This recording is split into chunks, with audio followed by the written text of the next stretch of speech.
J'ai voulu l'arrêter, il est arrivé, il m'a saisi au corps. Dès qu'il m'a saisi au corps, j'attaque la tête comme ceci.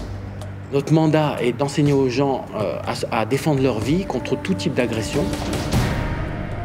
On étudie le combat à main nue, le combat avec armes et tout type d'armes.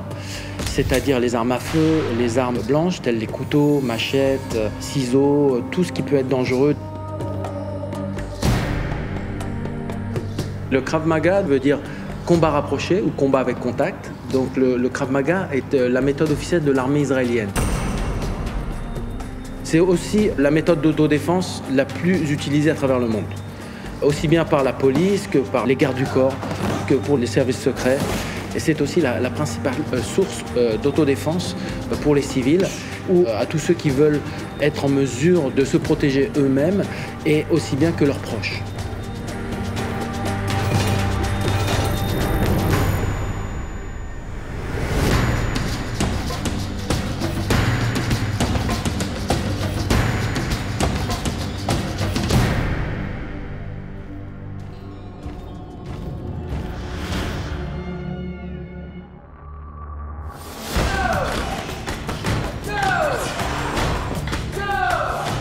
On est parti du principe que si cette méthode marchait pour les militaires sous stress, elle marcherait aussi bien pour les civils.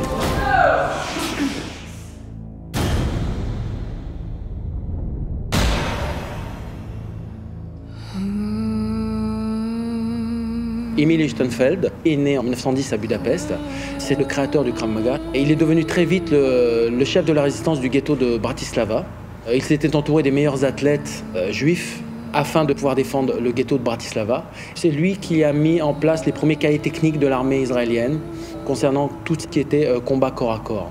C'est lui vraiment qui a établi les principes, a établi les règles du Krav Maga que l'on respecte toujours aujourd'hui. La plupart des arts martiaux sont inspirés des mouvements des animaux. Le Krav Maga, lui, est inspiré des réflexes de l'être humain. C'est-à-dire qu'on a observé les gens qui ne faisaient pas d'arts martiaux ni de sport de combat. On a regardé quelle était leur réponse naturelle face à tout type d'agression. Et de ce mouvement, qui pouvait être un mouvement de tête, une élévation de bras, constituait la base de la technique. Et l'on a bâti toutes nos techniques de défense sur cette réponse naturelle. C'est pour ça que le Krav Maga marche dans la réalité.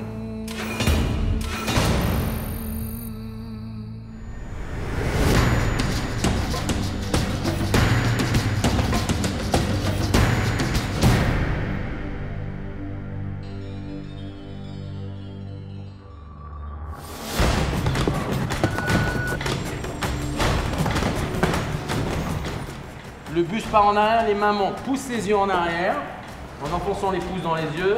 Garde un doigt dans l'œil, frappe le nez qui saigne déjà.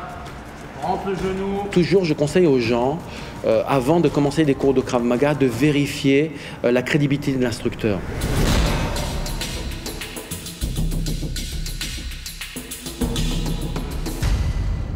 À l'âge de 17 ans, j'ai appris le Krav Maga au sein des forces israéliennes militaires et j'ai intégré les forces de sécurité israéliennes. Et j'ai travaillé donc pendant plusieurs années dans la sécurité rapprochée des personnalités et j'étais déjà instructeur Krav Maga au sein des forces de sécurité israéliennes.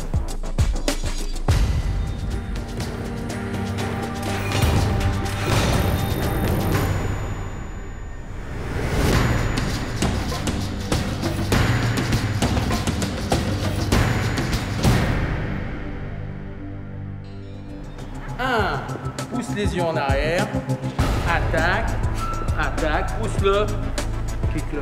J'ai fondé Israeli IMI System pour faire référence à Emil Lichtenfeld, où on essaye de dispenser la meilleure qualité de Krav Maga disponible sur le marché.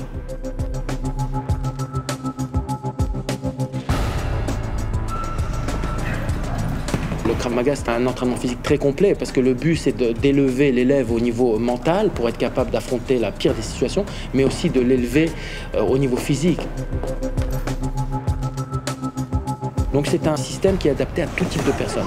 Qu'on soit gros, mince, homme, femme, peu importe. Tout le monde, chacun a besoin d'apprendre à se défendre.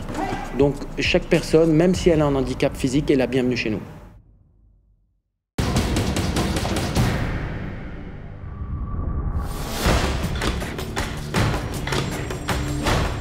On sait par expérience que les agresseurs, eux, ne respectent aucune règle et n'ont aucune limite. Donc le seul moyen de pouvoir survivre face à ce type d'agresseur, c'est de nous-mêmes n'avoir aucune règle et aucune limite. On ne peut pas, en restant un mouton, combattre un loup. C'est-à-dire qu'au minimum, il faut être un loup, voire même un loup-garou.